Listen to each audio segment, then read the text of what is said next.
Quer você goste ou não, as diferenças existem. E elas são mais importantes do que talvez você imagine.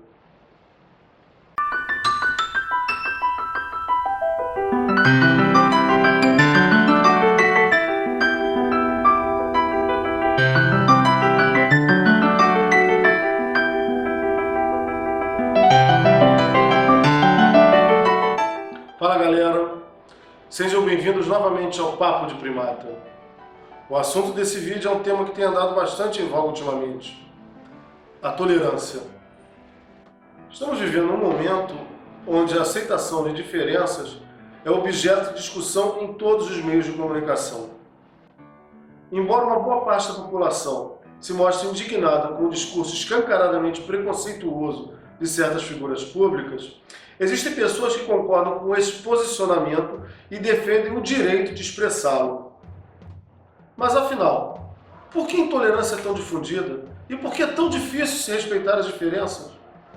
Como se combater efetivamente a intolerância? São essas e outras questões que a gente vai tentar responder nesse vídeo.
Inicialmente vamos analisar por que existe a intolerância. Quais são as raízes de um mal tão vastamente espalhado? A questão é que somos animais gregários, sociais, e a evolução tem selecionado nossos ancestrais de acordo com sua capacidade de viver em grupo, de defender-se uns aos outros e de responder às ameaças externas. Indivíduos pertencentes a um grupo encontram-se frequentemente lutando com indivíduos de outros grupos, porque a derrota da comunidade onde se inserem representa expulsão de território, perda de recursos ou até a morte dos indivíduos do grupo derrotado.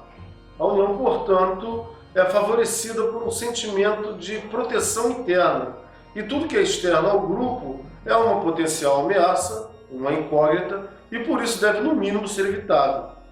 Esse comportamento ancestral é o motivo por que ainda hoje indivíduos procuram sempre a proteção de um grupo já existente ou formam alianças, formam novos grupos, onde pode-se conseguir proteção mútua. Do patriotismo às torcidas organizadas, de onde se traça ancestral que nós herdamos. Foi assim durante milhões de anos, e esse não é um comportamento que podemos abandonar sem grande esforço.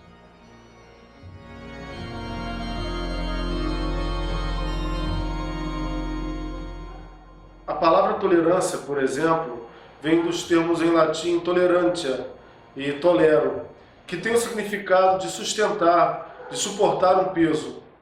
Assim como a ação de se suportar um peso numa posição elevada pode ser uma tarefa árdua, a intolerância pode também ser um desafio penoso para animais que durante milhões de anos de evolução aprenderam a ter medo do que é diferente.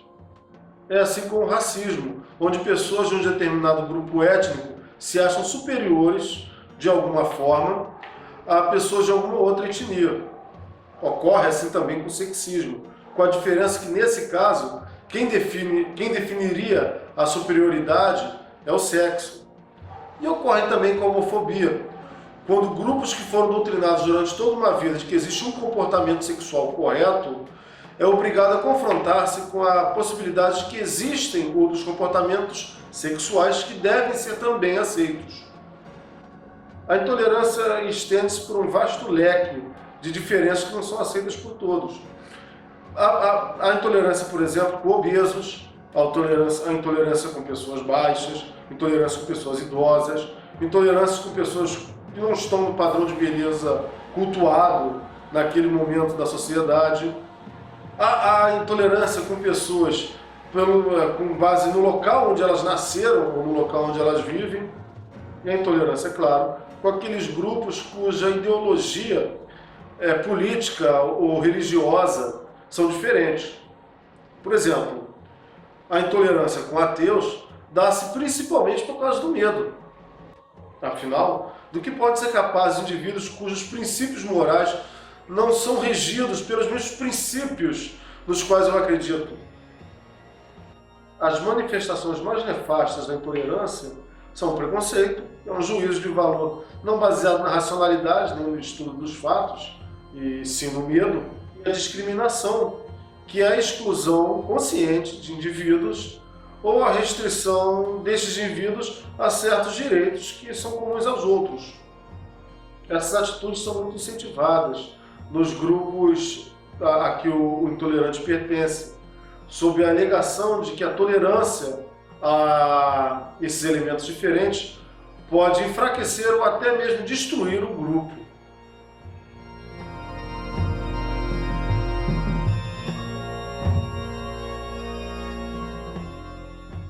Este é um dos motivos pelos quais alguns líderes políticos ou religiosos que professam mensagens de ódio conseguem muitas vezes acumular milhares ou até milhões de seguidores.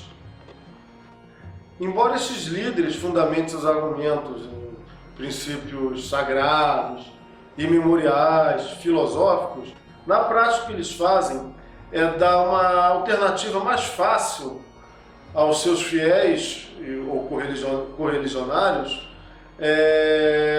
do que a aceitação, que é mais árdua.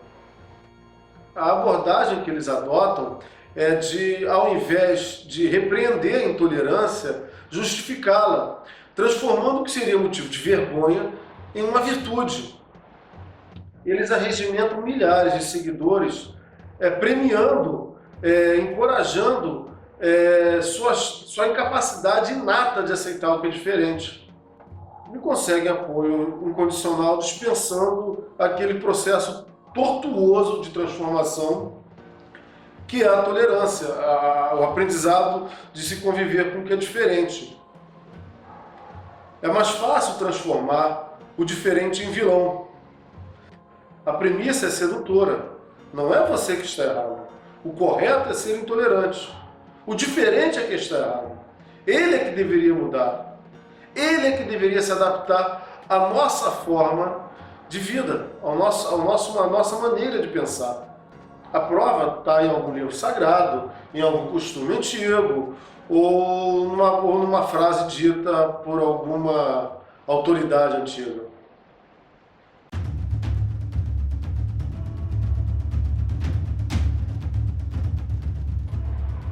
Felizmente, o processo de aceitação de diferenças, embora difícil, não é impossível e é irreversível.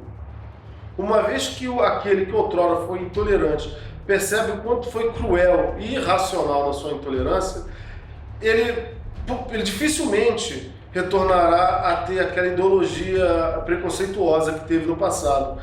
E muito possivelmente vai se indignar com aqueles que afirmavam que a sua intolerância era correta. E a educação é fundamental nesse processo. Quanto mais ignorante o indivíduo, mais difícil será o processo de aceitação do diferente. Mas o mais importante é que o intolerante se perceba como tal, porque o maior obstáculo é ele vencer o próprio preconceito dele. Por isso é tão importante que as vítimas de intolerância deixem de se esconder. Não se pode pedir a um intolerante, por exemplo, que aceite alguém que tem vergonha de sua própria condição, natureza ou escolha.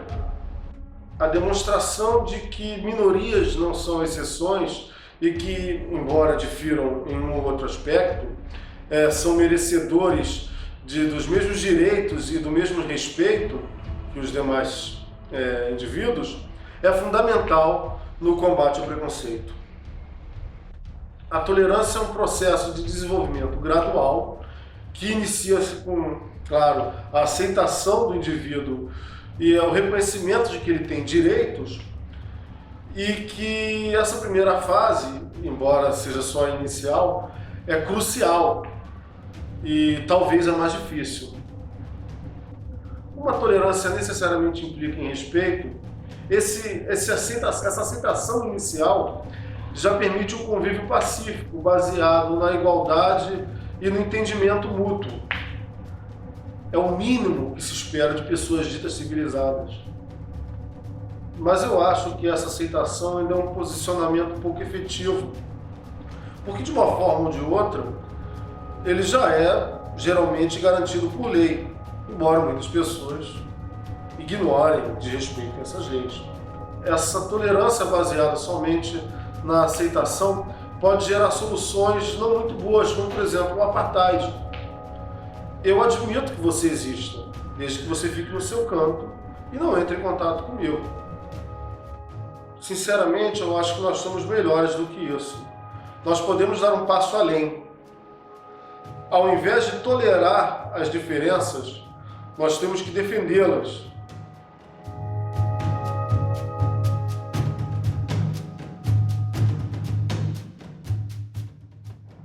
A tolerância ativa é um conceito que implica uma postura mais efetiva com relação às diferenças. Trata-se de não apenas aceitá-las, mas de defendê-las. Não apenas tolerar o diferente, é entender que ele é fundamental para a manutenção da sociedade, que devemos lutar por essa pluralidade. É perceber que existem diferenças de todos os tipos, físicas, sociais, comportamentais, ideológicas, e que todas devem existir. E que qualquer ponto de vista é tão legítimo quanto os outros. Na prática, tolerância ativa é proteger e, se necessário for, militar pelo respeito e pela existência do diferente. E por que essa atitude seria tão importante? Eu vou citar 3 motivos pelos quais eu acredito que a tolerância ativa deveria ser adotada. Em primeiro lugar, eu vou utilizar o argumento incontestável da defesa mútua. Se eu defendo o seu direito de discordar e ser diferente de mim, a probabilidade de que você retribua essa defesa é maior. A convivência social baseia-se nesse tipo de troca. Se eu ataco você ou a sua opinião, eu estou validando a intolerância e lhe dando o direito de agir da mesma forma comigo. Então eu defendo a sua liberdade e espero que você retribua essa contribuição. Essa argumentação pode parecer um tanto egoísta, mas ela não deixa de ser válida. Já o segundo argumento baseia-se na solidariedade. Nós somos animais dotados de empatia, aquela capacidade de identificação mútua e de compreensão emocional. Nós somos capazes de nos colocar no lugar do outro e perceber que a discriminação e o preconceito e o desrespeito geram sofrimento. Somos humanos, então por que deixar o outro sofrer se podemos evitar essa dor? Se por um lado temos um medo inato do desconhecido, nós também temos aquele desejo natural de ajudar quem está sendo oprimido. Se a nossa racionalidade e civilidade já nos mostrou que não há motivo em temer o desconhecido, em temer o diferente, por que não ceder a essa disposição inata que nós temos de tentar socorrer, ajudar aqueles que são agredidos gratuitamente? Isso, por mim, só já seria um bom motivo. Mas eu acho que tem um terceiro ainda mais importante, que baseia-se na percepção de que uma sociedade saudável depende da diversidade e que nossa civilização só chegou ao estágio atual graças à pluralidade que existe em nossa espécie. Em biologia, há um entendimento de que populações com pouca variação genética são mais suscetíveis a ameaças externas, a doenças e a mudanças ambientais. Basta que surja, por exemplo, um patógeno letal ou um certo recurso se torne escasso para que toda a população seja ameaçada, a própria existência dessa população. Se a composição genética dos indivíduos dessa população for muito semelhante, pode ser que não exista um só elemento que seja imune ou resistente a essa mudança ambiental. Ao passo de que, se há uma variação maior, pode ser que apenas um grupo seja suscetível a essa ameaça externa e o restante seja resistente ou imune. Em uma sociedade, a gente pode usar como analogia esse mesmo princípio. Uma comunidade com pouca variação ideológica, política ou religiosa é mais suscetível a ser dominada, por exemplo, por uma elite. Não faltam casos na antiguidade ou na nossa história contemporânea onde grupos pequenos de indivíduos conseguem manipular as massas, fazendo com que elas cometam atos de crueldade indescritível e que, uma hora ou outra, acabam levando essa comunidade à falência, à derrota ou até à eliminação total. Dessa forma, é fundamental que existam indivíduos diferentes, com correntes filosóficas distintas, comportamentos, fisiologia, religiões diferentes. A base de sobrevivência da coletividade, o seu pilar principal é a diversidade. Acabe com a diversidade e a civilização vai desmoronar em seguida. Para finalizar o vídeo, o último ponto. Até onde devemos ser tolerantes? A tolerância deve ser irrestrita?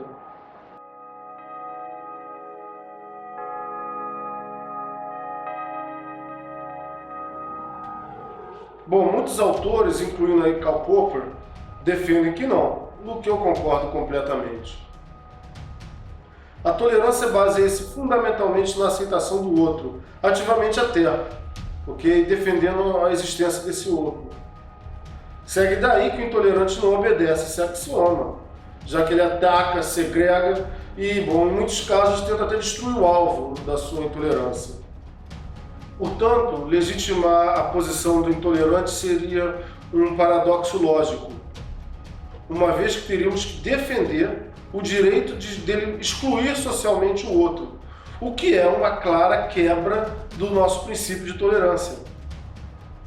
Os intolerantes devem, então, ser educados no nível mínimo da aceitação social. Se ainda assim eles insistirem na ignorância, o prejuízo, a sua capacidade de causar prejuízo aos outros e a sua capacidade de disseminar o preconceito deve ser limitada. Se isso não ocorrer, ele colocará em risco a coletividade e, como nós vimos, a própria sociedade. Muitas vezes nós ouvimos alguns líderes políticos ou religiosos argumentarem que têm o direito de professar o seu ódio porque são amparados em leis que os garante direito de expressão, direito de liberdade religiosa, etc. Bom, é claro que isso se trata de uma trapaça intelectual, porque é uma distorção do que esses direitos tentam defender. Porque essas leis foram criadas com o objetivo de garantir igualdade e liberdade, não de promover preconceito, não de defender a discriminação.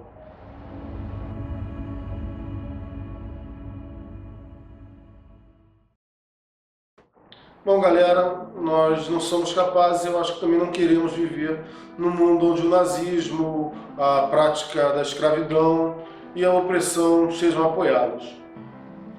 Para tanto, temos que sim combater o preconceito, sim combater a intolerância. Tolerância ativa é a palavra do dia. Um abraço e até a próxima.